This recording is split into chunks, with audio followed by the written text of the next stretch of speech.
সরকারি চাকরিতে কোটা সংস্কার দাবিতে বিভিন্ন স্থানে শিক্ষার্থী ও চাকরি প্রার্থীদের বিক্ষোভ অব্যাহত আছে। রোববার গণপদযাত্রা কর্মসূচি পালন করেছেন শিক্ষার্থীরা। আন্দোলনে শিক্ষার্থীদের উপর হামলার প্রতিবাদ, মামলা তুলে নেওয়া ও কোটা সংস্কারের দাবিতে বিভিন্ন স্থানে জেলা প্রশাসকের মাধ্যমে রাষ্ট্রপতিকে স্মারকলিপি দিয়েছেন তারা। প্রতিনিধিদের পাঠানো তথ্যচিত্রে ডেস্ক রিপোর্ট। ঝিনাইদহে গণপদযাত্রা কর্মসূচি পালন করেছে শিক্ষার্থীরা। সকালে শহরের উজির আলী স্কুল মাঠে জড়ো হয়ে গণপদযাত্রা শুরু করেন তারা। পদযাত্রাটি শহরের বিভিন্ন সড়ক ঘুরে পায়রা চত্বরে শেষ হয়। সেখানে সমাবেশ শেষে আন্দোলনকারীরা তাদের দাবি সম্বলিত স্মারকলিপি জেলা প্রশাসকের মাধ্যমে রাষ্ট্রপতি বরাবর প্রদান করেন। এ সময় শিক্ষার্থীদের বিরুদ্ধে করা মামলা প্রত্যাহারের দাবি জানান তারা।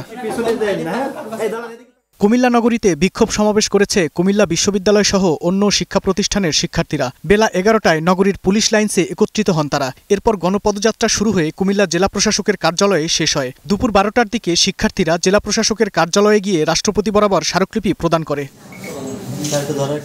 বরিশালে গণপদযাত্রা করেছে বিভিন্ন কলেজ ও বিশ্ববিদ্যালয়ের শিক্ষার্থীরা। বরিশাল বিশ্ববিদ্যালয়, সরকারি BM college, Syed Hatem Ali college সহ বিভিন্ন প্রতিষ্ঠানের শিক্ষার্থীরা গণপদযাত্রা শেষে জেলা প্রশাসকের কাছে স্মারকলিপি দেন।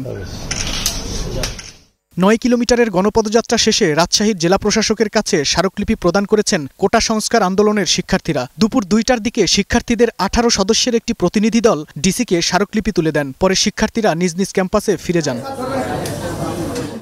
রংপুরে গণপদযাত্রা ও জেলা প্রশাসকের কাছে স্মারকলিপি দিয়েছেন কোটা বিরোধী শিক্ষার্থীরা। সকালে বেগম রোকেয়া বিশ্ববিদ্যালয়ের সামনে থেকে পদযাত্রা শুরু করেন তারা। পরে মডার্ন মোড়ের বটতলায় সমাবেশ করেন শিক্ষার্থীরা। Global television news desk.